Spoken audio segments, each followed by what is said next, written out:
Okay. Let me call the meeting of the November 18th, 2021 Administration and Finance Committee to order. First item will be the roll call, please. Malinowski, Here.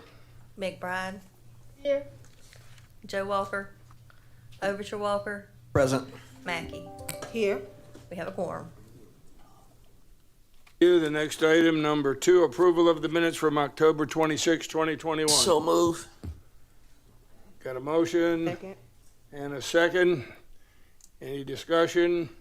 Hearing none, Ms. Only. Malinowski, Yes. McBride, Yes. Overture Walker, Yes. Mackey. Yes. Motion passes. Number 3, approval of the agenda. Administrator Brown, any additions, changes, deletions? No, sir. Okay, anyone else? Hearing none, I'll entertain a motion to approve the agenda. So move. Second. Motion and a second. Ms. Only. Malinowski, Yes. McBride, Yes. Overture Walker, Yes. Mackey. Yes. We have a pass.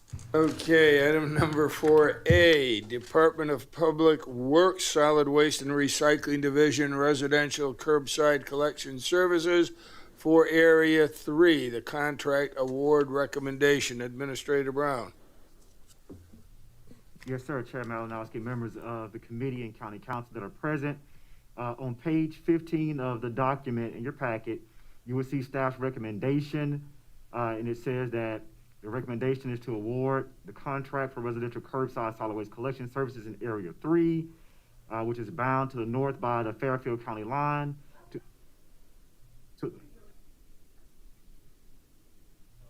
and to the west by Farrell Road and Interstate 77, to the south by West Beltline Boulevard, and to the east by Two Notch Road, Hardscrabble Road, and the Kershaw County line to coastal waste and recycling. And that recommendation came out of the procurement process, which required an RFP process, and the procurement process requires that the award go to the highest ranked vendor, and then based off that process, that particular entity was coastal waste and recycling for Area 3. So that was the staff's recommendation, and we certainly take any questions at this time, Mr. Malinowski and members of council. Thank you, Administrator Brown. Do you have any questions or anybody would like to put forward a motion? Chair, I have a question. Go ahead. Thank you, Mr. Chair. Mr. Brown, I'm not sure if I should direct this question to you or perhaps to Ms.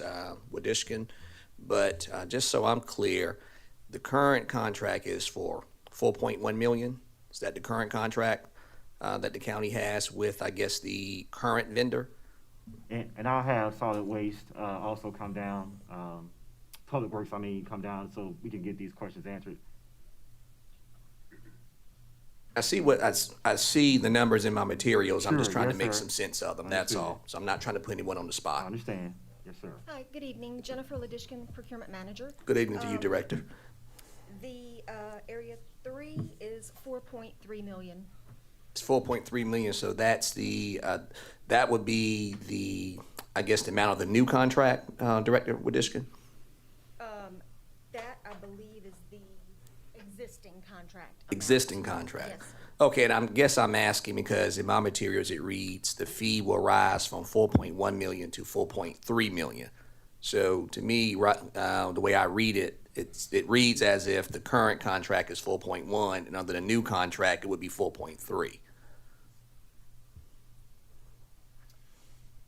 I do see where it says that. I'll get clarification. Okay, if you don't mind, please provide the clarification, Ms. Wadishkin. Yes, sir. So currently it's 4.3, right? Yes, the document that I'm looking at right now, which was an email, Or it's okay. actually says that that the 4.3 includes a CPI increase that we're anticipating. Okay. Now, so the 4.3, is that what we anticipate paying under the new contract? Or is that what the current contract is with the current vendor? The current. So with the current vendor, it's 4.3 million. Yes, sir. So what would it be under, I guess, the new contract with this, I guess, the recommended new vendor? The RFP information is confidential, so you should have Okay. a sheet that I placed in your desk before the meeting. And that information, I believe, is per month. Per month, okay. All right, and so, and the current vendor is a local as in, headquartered and from Richland County, the current vendor? I know we have- can't say names, but I'm just asking, They have a facility here. have a facility here. Yes, sir. And with this particular vendor, at least the recommendation that's coming from staff, this would be, I guess, an out-of-state vendor Currently, yes. currently. Okay. All right, thank you. Thank you, Mr. Chair. Welcome, Mr. Walker. Ms. Wadishkin, let me get a little clarification from you. You're saying the current contract is 4.3, but in our agenda, it says the fee will rise from 4.1. So isn't the current one 4.1? Yes, sir. The current contracts have a CPI built into them, and so we're anticipating the renewal to be at the 4.3. The 4.3, Yes, right? sir. Yes, Okay. And while you indicated the current vendor has a facility here, and the recommended vendor does not, it's my understanding the current vendor, while having a facility here, is not from here, and I'm guessing that at some point in time in the past, they also did not have a facility here and built one after they started getting the contracts? It's my recollection that that is correct, yes. Okay, so everybody has to start somewhere. Right. Thank you. Ms. McBride? Yes, back up on Walker's question because I still don't understand out that they're recommending versus what was, you said let me go back. You had the 4.3 is the current, correct? And I'm not finding the new cost. I misplaced that. There should be a handout that I placed on your desk just prior to the meeting that has the cost information. So, different one, 1, 2, 3. So it's which one is it? The current vendor, I believe, is number 2, and the recommended vendor is the number 1. Yes, ma'am.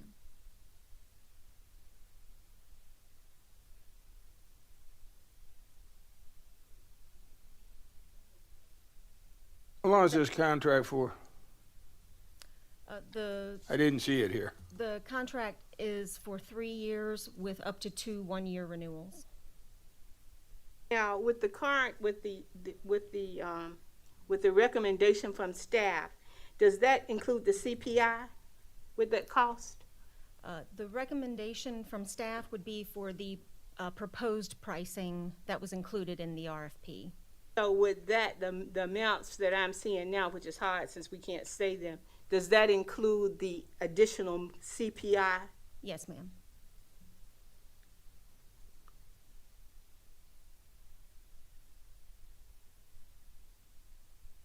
The other, Mr. Malinowski? Yes, go ahead.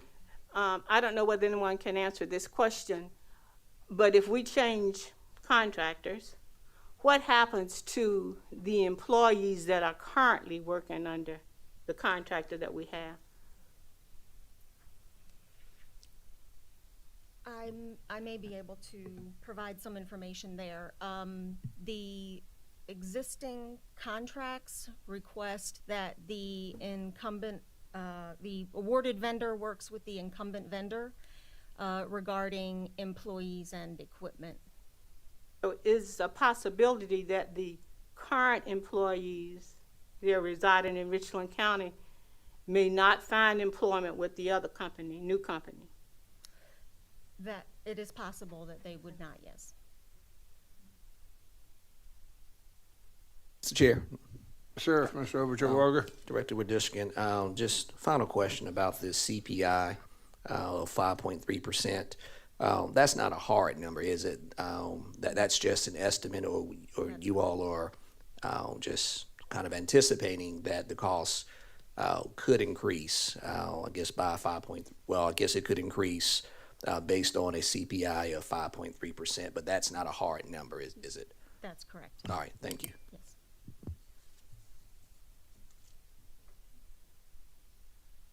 Follow up with Mr. Walker's question. Go ahead, Ms. Miller. So that means that because we don't have a hard number, that this could actually exceed the current amount of money that we're paying to the current contractor. The CPI is in relation to the current contractor. We're anticipating a CPI increase in January. Talking about the new contractor, the CPI could actually cause that increase to exceed what we're paying the current. The new contractor's pricing would be based on what they submitted in their RFP, so that would not be affected by any CPI. I didn't that they could buy the CPI. I misread. Yeah, a new contract would be based on their proposed cost that they submitted in their request for proposal. They would not get the CPI. That's correct. Thank you. Anyone else? If not, I will entertain a motion.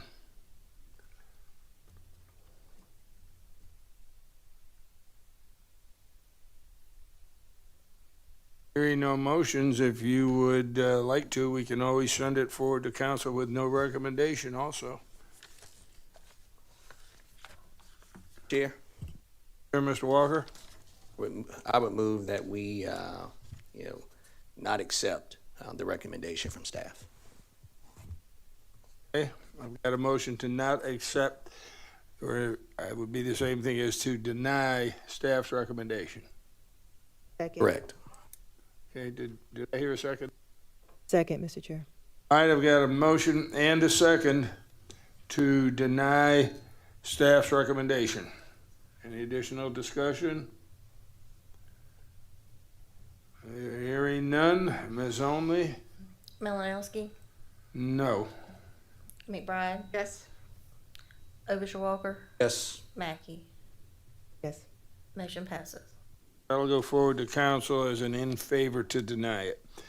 Item 4B, Department of Public Works Solid Waste and Recycling Division Residential Curbside Collection for Area 6 Contract Award Recommendation. Administrator Brown. Yes, sir, Mr. Chair, members of County Council and the committee. On page 19 of your packet, you will see the staff's recommendation is to award this particular contract in Area 6 to Waste Management.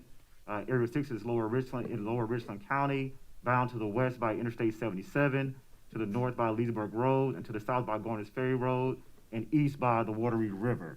And again, based off of the same information I shared in the previous item, that's where the recommendation would come from. So again, Mr. Chair, members of the committee and council, we would take any questions that you have. Administrator Brown. Walker. Yes, thank you, Mr. Chair. And Mr. Brown, not sure if this question is for you or your staff, but, and I know that this is a different item that we're on, but I couldn't help but notice that with the first two items that we considered, far as for these, I guess for these contracts or bids, if you will, one of the reasons I think for staff's recommendation for the recommendation was that I guess the current vendor had received a number of complaints. And this one is no different, that there are a number of complaints with respect to this particular vendor, but yet the recommendation is to award a contract to this vendor.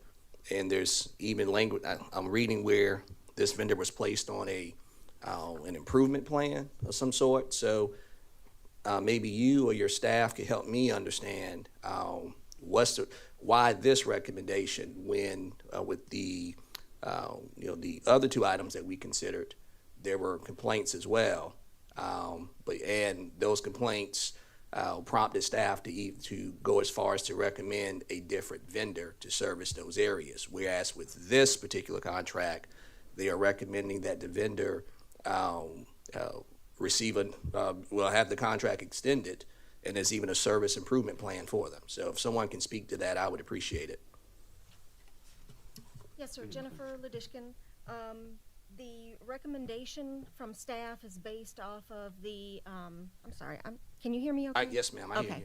you. The recommendation from staff is based off of the scoring of the RFPs that were received. And so when the scoring comes in, the scores are accumulated, added together, consolidated, evaluated, and then they're placed in ranking order. And so this is the result of that ranking of the scores. Yes, sir. Mr. Chair, Yes, go ahead. thank you. Thank you for that explanation. I guess as we are evaluating RFPs, and I understand we have different categories that we look at, but it is concerning that if we know currently we have concerns from residents, we should be making better decisions about who we work with. And I understand how it's set up, but there has to be, I would think, some weighted system that accounts for residents' concerns and not receiving efficient and adequate service delivery that they're paying for. And so I guess I would question how that was weighted into this decision-making process when we looked at it. And I think even through going back, you said the other ones as well, even looking at folks that are out of state that have know nothing about our area and haven't performed work here, versus looking at folks that have performed work here, it seems that there has to be a weighted balance in how we judge all of that. And I guess I'm not really seeing that, and that concerns me if we're going to continue to make selections based off that, because it seems like we're missing a huge piece of how we're selecting these vendors that are going to service our community. Yes, ma'am. Yes, Ms. Mackey, and if Ms. Chair, may I be recognized? So to your point, one of the things that I talked with our team about is this is a learning experience for us. This committee, council members have given feedback about some things that they think are important to criteria. And I talked to the staff about, as a part of these meetings, what we need to do is talk about what the criteria are that we're looking at, get feedback from the body, and then build a process. And then that way, we will have a clarity. And so that didn't happen. And so one of the staff's concerns about the process in terms of just in general is that we're getting feedback, and as a result of that, we're getting better information from the council and from the body, but there probably were a lot of assumptions that led to this. The other thing, and I've heard this come up, and this is just my own edification, but to your point, Ms. Mackey, as I looked at this process and heard council's questions about locality, my understanding is, and I may be wrong, and we can learn about this, but that there's probably really only one vendor that is a originator in Richland County, that everybody else is here by way of maybe acquisition or something like that. So there's the trueness of that would be kind of like myself. I'm here, I work for Richland County now, but I'm not originally from Richland County, but I would like to think I add a little value to the organization. So we just we want to be mindful of that and make sure going forward that in all of our documentation that we are clear on, what that means. So we hear you, we're learning from this as well, and that's really the next step on future RFPs, period, is to make sure that we are specifying the criteria, having feedback, and then building that into the RFP, then sending the RFP out. And then that way we know, what we're waiting, and everybody else knows what we're expecting. So point well taken, appreciate it, and just know that we hear you, and that's what we're going to be doing. I thank you for that. I'm glad it's well taken, and I definitely understand what you mean about, Richland County and being from here and what exactly that means. But I always feel like, and I'm just going to speak for myself, but I do feel like when we are selecting and working with vendors, we do want to look at cost, that's important, but we want to look at Richland County first. Who is here, and even if they didn't originate here, who's currently operating here already in our community and servicing citizens that are a part of our community. And then after that, okay, who's in South Carolina? Before we go out of state, we should be looking, taking care of home first. So I'm glad that, that's being heard, and hopefully we can change this. But this contract is a lot of money. And to award it now without having that in consideration concerns me. Hold on, Ms. Brown, we got Ms. Newton next. And certainly, thank you, Mr. Chair. I'll yield to any members of the committee before I speak if there are other comments there.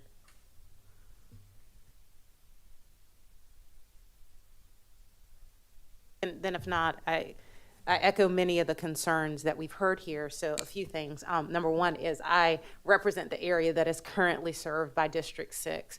And when I have constituents who call me who say, my garbage has not been picked up by 4 weeks, it is awful.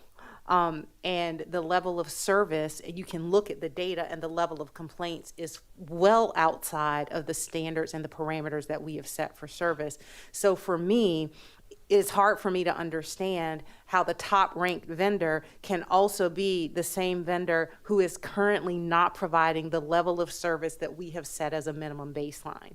And so for me to go back to my constituents and say, oh, well, we're giving them another contract, that's really hard for me to swallow. I'm not aware of a world in which poor service gets rewarded in that way. So the bottom line from my perspective is I don't serve on this committee and can't make a motion to do so, but I would love to see this contract be rebid, and I would like for us to look at what are the criteria that we're using, and particularly when it relates to current service, and how is that weighted and how is that looked at when points are awarded for contracts.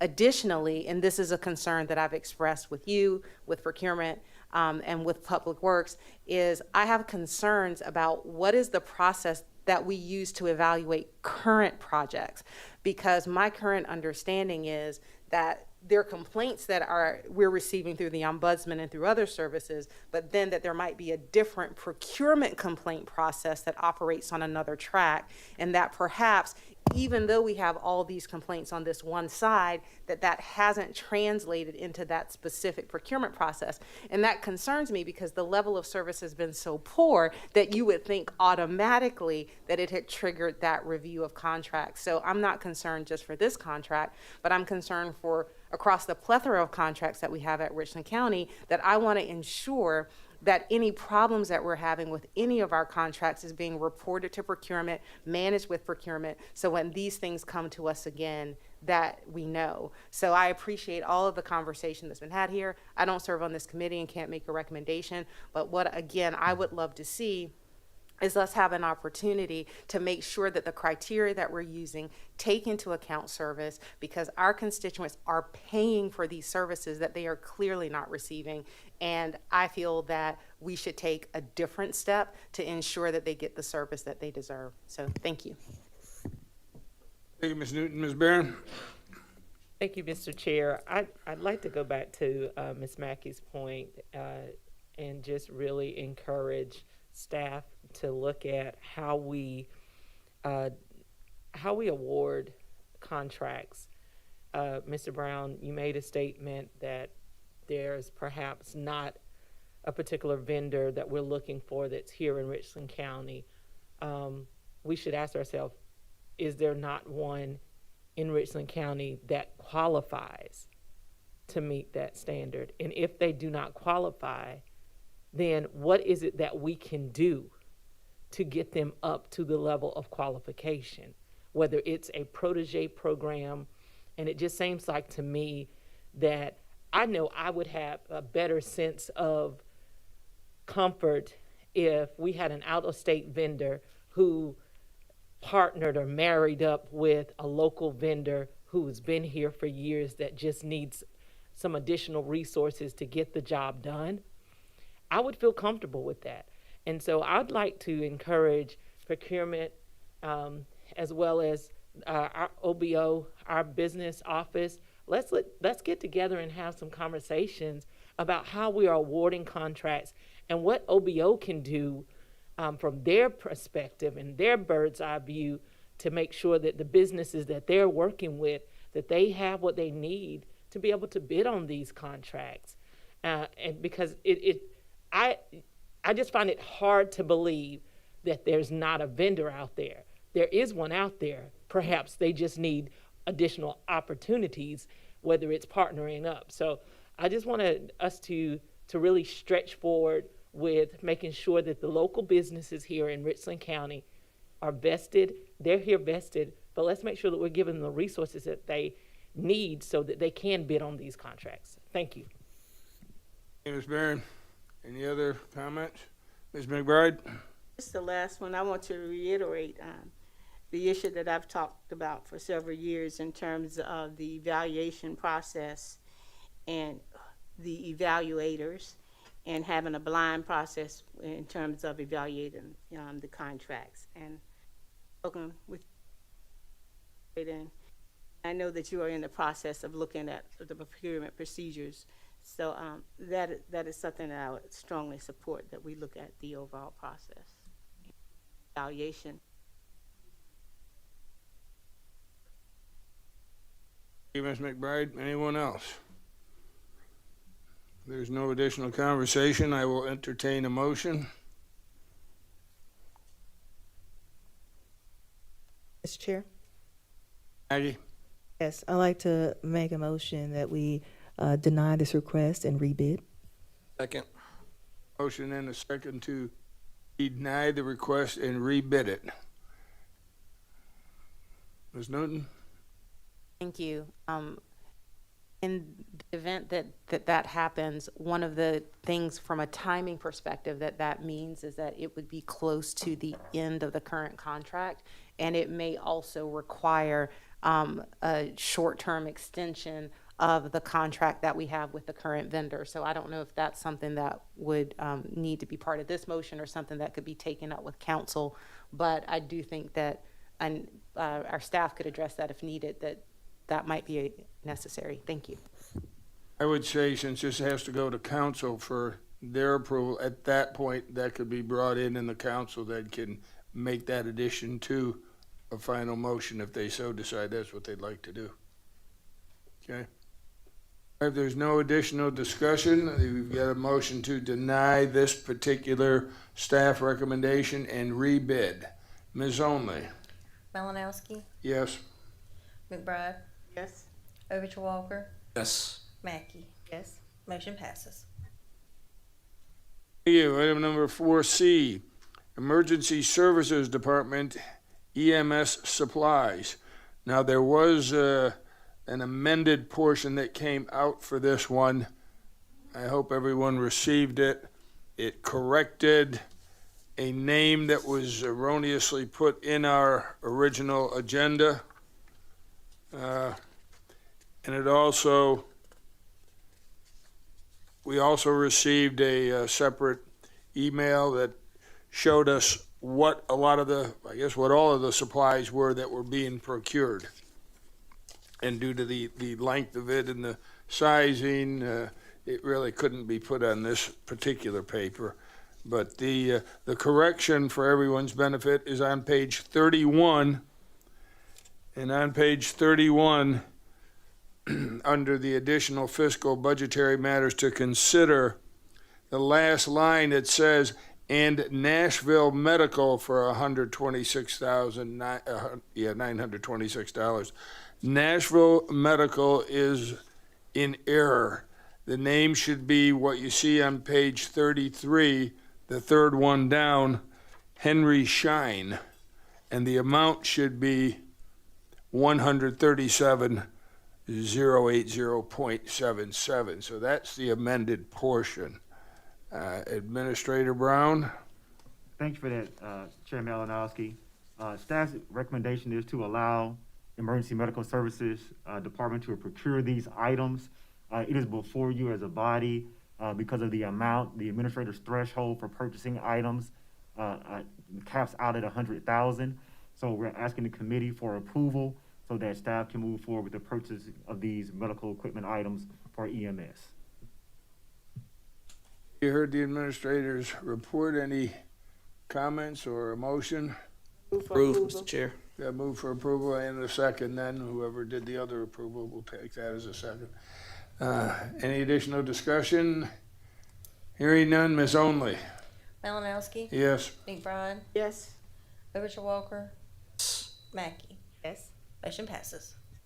Item 4D, Department of Public Works, Knollwood Drive and Planters Drive Drainage Improvements Contract Award Recommendation, pages 34 to 42. Administrator Brown.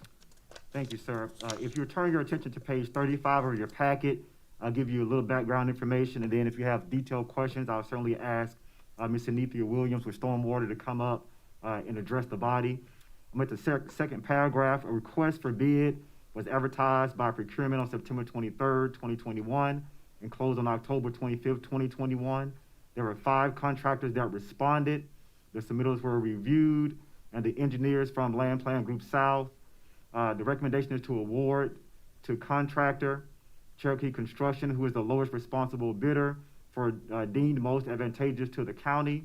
Additionally, on July 11, 2017, this is some time ago, the Blue Ribbon Committee, through its process, approved the acquisition and demolition of properties associated with the 2015 floods. So that was kind of phase 1. Phase 2 now is what this project is dealing with. In this particular project, if you turn back to page 34, is budgeted in the Stormwater Management Division's capital construction account. And then on page 35, it tells you what the result of this will be. These properties that were acquired by Richland County with the purpose of alleviating flooding and restoring the floodplain is the purpose of what this request deals with. And at the conclusion of this request, you would have achieved one of the initiatives, which was both dealing with the blight and your floodplain management through the approval of this project. So again, staff recommendation is for approval. It is budgeted within the stormwater budget, and it was also approved as a holistic approach back as a part of the 2015 flood. Mr. Malinowski, that concludes my comments, and certainly we'll take any questions from the body at this time. Administrator Brown, any questions? If there are none, I've got a couple. Okay. Administrator Brown, on page 35, under the first paragraph of strategic and generative discussion, almost to the end of that first paragraph, it indicates that the west and east overbank will be revitalized into a pocket park. Was that something that was part of the Blue Ribbon Committee recommendation, or was the recommendation strictly to maintain and restore this area? I'm going to ask Ms. Anethea Williams to see if she can address that specific question, Mr. Malinowski, because I do not want to misspeak. Ms. Williams?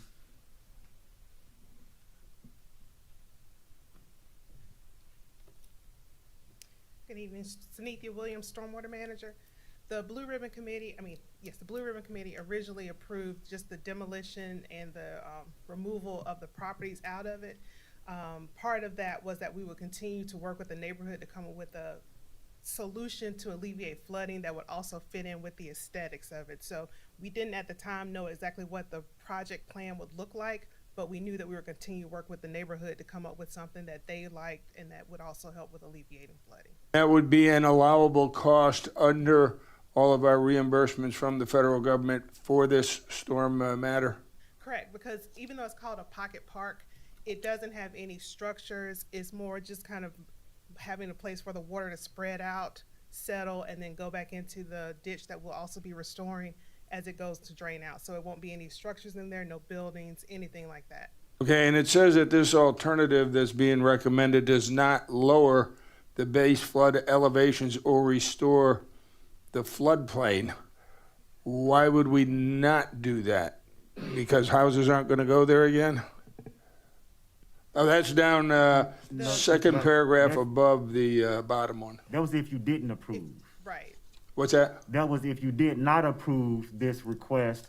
The alternative would be that you would not achieve that desired result. But the approval of this request will give us that. Correct. Okay, and the last question I guess I have here is going to be going back up to that last line in the first paragraph where it says Stormwater Division will maintain the restored area after construction.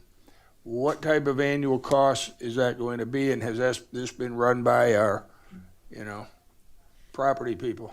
So we currently have it's considered a stormwater best management practice. We currently maintain BMPs across the county, so it's just gonna be added into our current contract. The maintenance is pretty much mowing the grass, because there won't be any physical structures again, so it'll just be added to a mowing list that we use with our current vendor who maintains our stormwater practices. Okay, thank you. Ms. Williams? If there's no other discussion, I'll entertain a motion. So move to set. Second? We got a motion and an approval. Ms. Only? Malinowski, Yes. McBride, Yes. Overture Walker, Yes. Mackey. Yes. Motion passes. Next is 4E, Palmetto Pride Litter Crew Grant on pages 43 to 44. Administrator Brown. Yes, sir. Mr. Chair, members of council and committee, this is staff's request to seek these funds from Palmetto. If you look on page 44 of your document, it says, should funds be awarded, the county will conduct at least one litter removal / blight remediation project in each of its 11 council districts. Staff will work with each member of the council to identify an area within his or her district, and the program will cover longer stretches of highway / blighted areas, address some back roads in the rural parts of the county in desperate need of litter removal, rural areas that are often used for the improper use of disposal of garbage, old tires, etc. Also, it will be utilized to create an outreach team to assist and encourage HOAs, churches, and other community organizations to create community-based challenges to remove litter. So again, it falls right in line with some of our blight removal initiatives. And so this additional funding will assist the county in expanding this litter program to the underserved communities and communities that have blight remediation that has not been addressed. So we're asking for the committee to approve our ability to seek these funds from the Palmetto Litter Crew Grant. Administrator Brown. Thank you. Chairman Livingston. No match for this? No, sir, it does not indicate a match. Else? There's no additional conversation or comments. I'll entertain a motion. Motion to approve? Got a motion and a second. Ms. Only? Malinowski, Yes. McBride, Yes. Overture Walker, Yes. Mackey. Yes. Motion passes. Last action item, 4F, Richland County Sheriff's Department School Resource Officer Grant, pages 45 to 49. Administrator Brown. Yes, sir, Mr. Chair. I'm not sure if Chief Polis is here, but I will speak to this item. He is here. Okay, great. So I'll kick the item off and certainly leave any questions to the chief. So this item would normally come before the county council during the budget process. However, this was not an item that was available at that time, so therefore it's coming through the council committee process. The request is for the approval of up to 10 additional school resource officers to be assigned to the sheriff's department and placed in Richland School District 2 schools. The funding is supposed to be a grant that will cover 100% of the cost to place these school resource officers. And with that, Mr. Chair, I'll ask the council for any questions that you may have, and certainly have Chief Polis attempt to address those. Hey, questions? Yes. Walker, followed by McBride and Barron.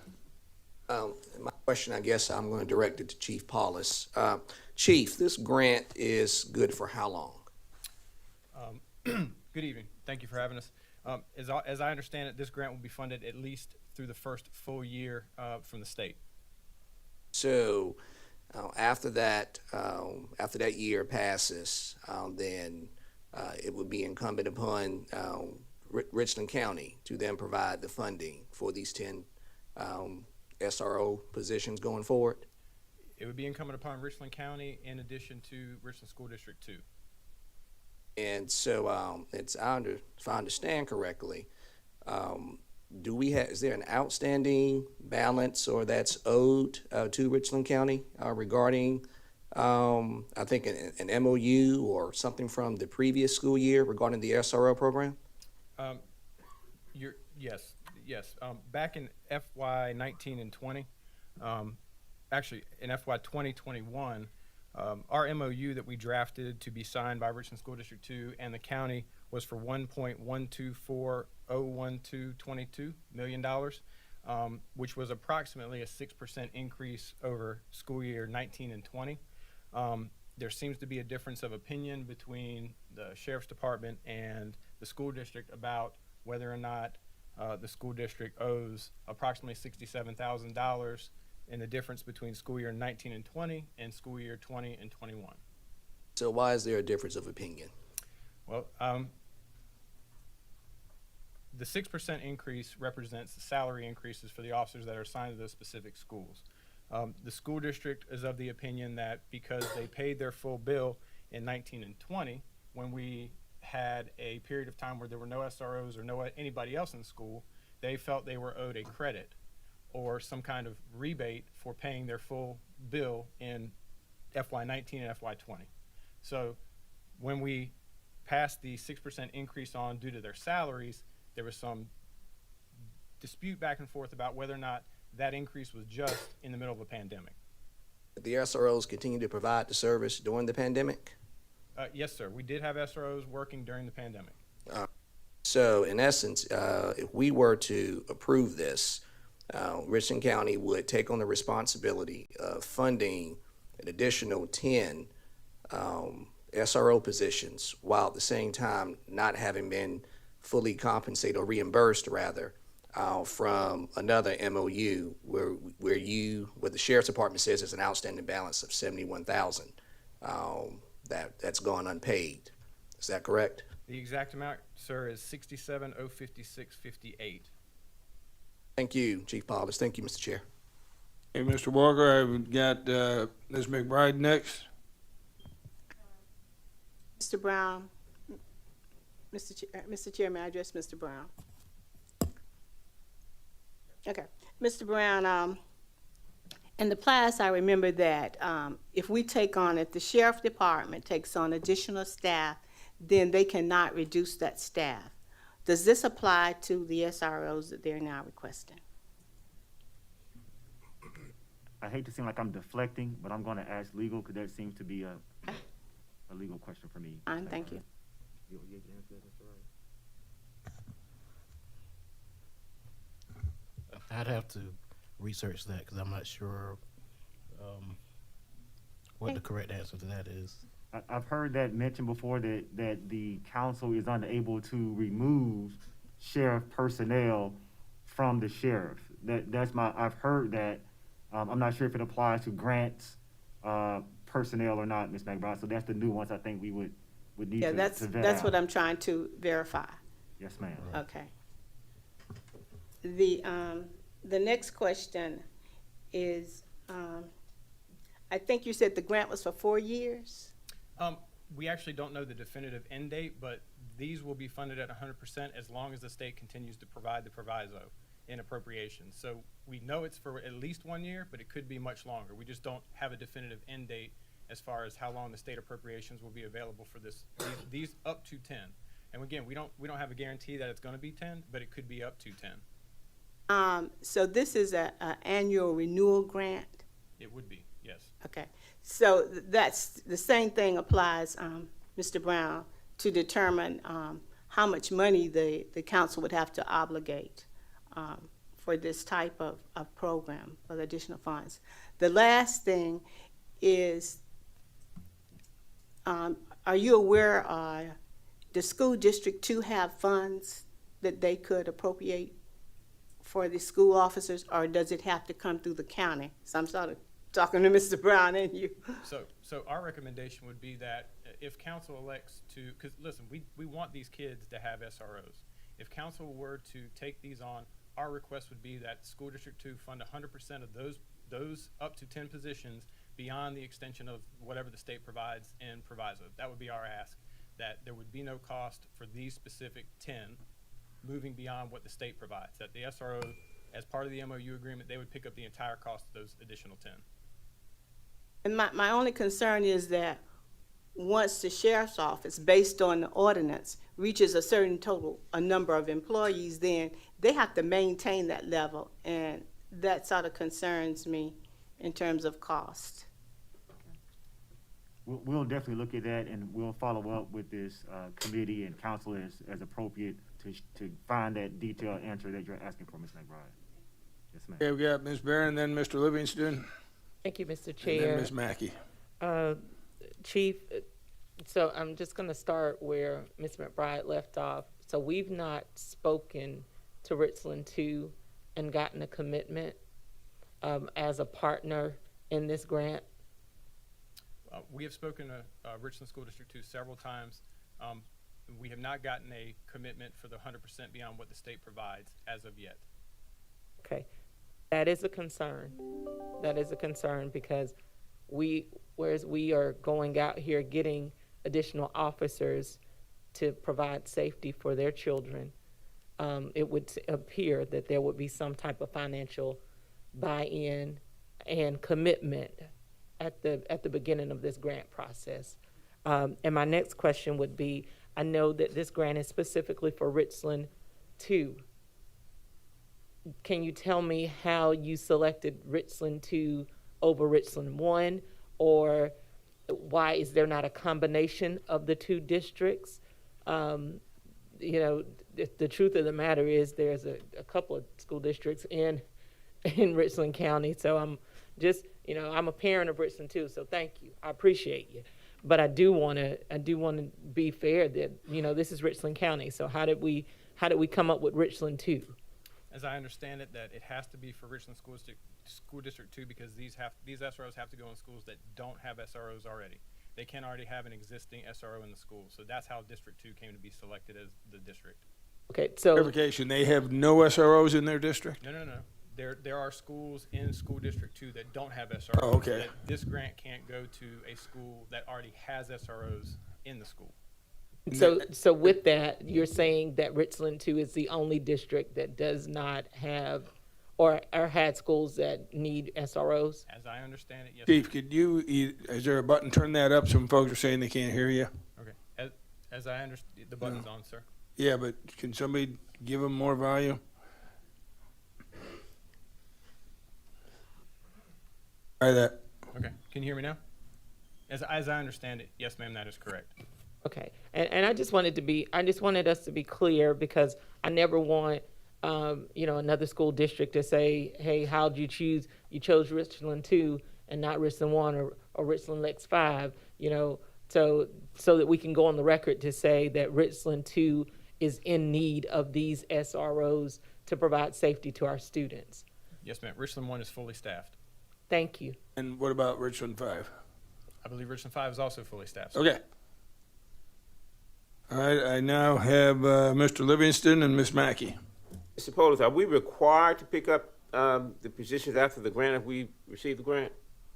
As I understand it, that is correct. Once the state proviso goes away, that funding has to be picked up by the county.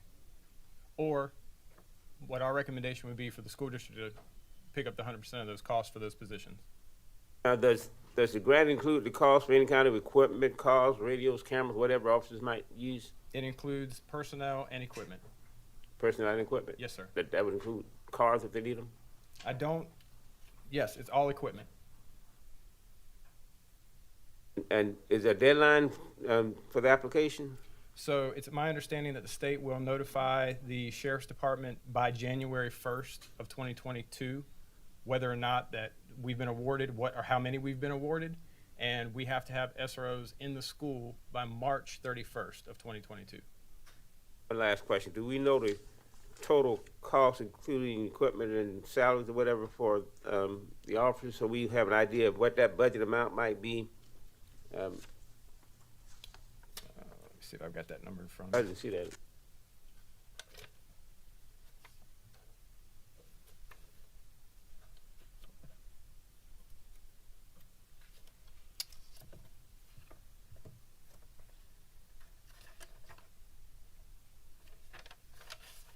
To get an idea of what the total impact would be on the budget. That's why I asked that question. I can get back to you on that, sir. I don't have that number in front of me. Ms. Malinas. Okay, Ms. Levine. Next, I have Ms. Mackey. Thank you.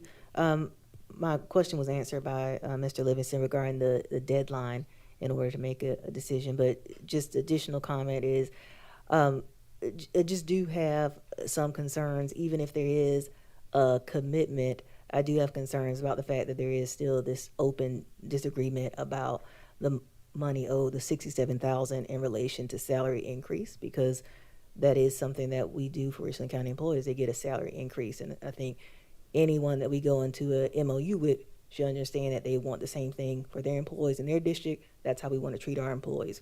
And so I think there is a concern that if that's still out there, how will this impact these 10 new officers moving forward? So I think it's a great idea, and I commend you for bringing this to us for this grant, because it is a great idea, but I do have some concerns just with what's still owed. Thank you, Ms. McBride. Final question, Mr. Brown, how does this affect our budget? Because we're trying to have a balanced budget, and I want to know there are a number of programs that we need that help to stop crime in our communities and other different things. So how does this impact our budget? So for the time period in which it is fully funded, as Chief Hole states, it would not. But if the county is responsible afterwards,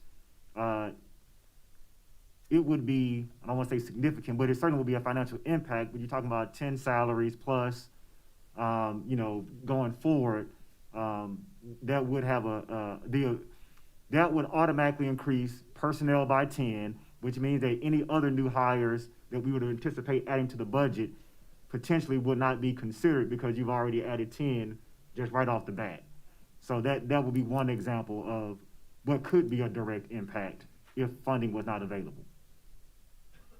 Funds would have to come from which budget? You can certainly decide all of that, but in general, those funds come from your general fund. So, yes, ma'am. That, I'm not going into the budget. Okay, that's good. I can answer the one question I was asked, and I found the number. It was approximately $900,000 for the 10. I know that I think Chairman Livingston asked, but it's $900,000 for the 10.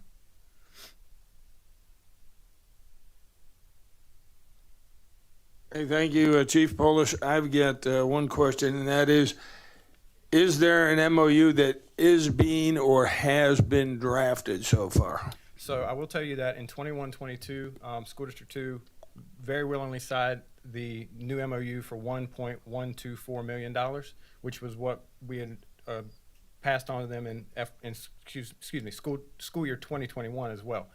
So they are current, they are paying. It's just that difference of opinion for whether or not it's owed in 2021 for the $67,000. So we are under a current MOU. Right, but I'm referring to the new ones that would be coming up, because you're saying you're going to be asking them to pay 100% versus 60 or 80% in the past. Is there being an MOU drafted that addresses that additional cost to the school district? Yes, we will address that in a new MOU. Okay. So seems like we got a lot of questions with not all the answers right now, and I don't know if you want to hold on to this until we get those answers in the committee or what. I will entertain a motion. Ms. Mackey? Yes, I just had one more question. So Okay, go ahead. this $67,000 that is still in question, if that is not paid by the end of our budget cycle, whose budget does that come out of? As I understand it, would come out of the general fund. That would need to be addressed in an MOU as well, so maybe we need to see that first. Mr. Chair, I move that we hold this in committee. Okay, we got a motion to hold it in committee, and was that a second, Mr. Yes, Walker? a resounding second. And a resounding second from Mr. Overture Walker. Any additional discussion? Hearing none, was only call for the vote to keep this in committee to get the other answers. Malinowski, Yes. McBride, Yes. Overture Walker, Yes. Mackey. Yes. Motion passes.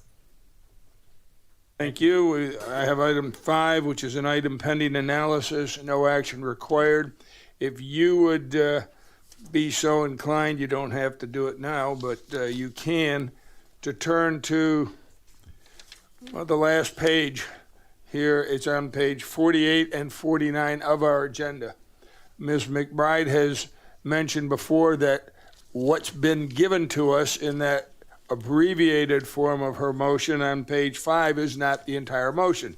So I ask the administrator to please give us the entire motion, and you see the entire motion now on pages 48 and 49. That is Ms. McBride's entire motion regarding the advancing of racial and gender equality in Richland County. And just so that you know, it's not fallen on deaf ears, it's being done in sections is the way I understand it. We're going to include this as part of our strategic plan that we're doing due to the fact that we have multiple components in this motion. We don't have the staff capability to handle it all at once. So the administrator is moving forward in the sections for the various components as he can. Correct, Ms. McBride? Well, I would hope that the major components are being addressed in it, and that's for in-house consultation and looking at our equity issues. And thank you, Mr. Malinowski, for bringing this up and having the entire motion put in. Welcome. Okay, so Administrator Brown, you heard the request there of Councilwoman McBride, so I guess we're good to go. That brings us to number 6. So move. Second. Motion and a second to adjourn. Ms. Only? Malinowski, Yes. McBride, Yes. Overture Walker, Yes.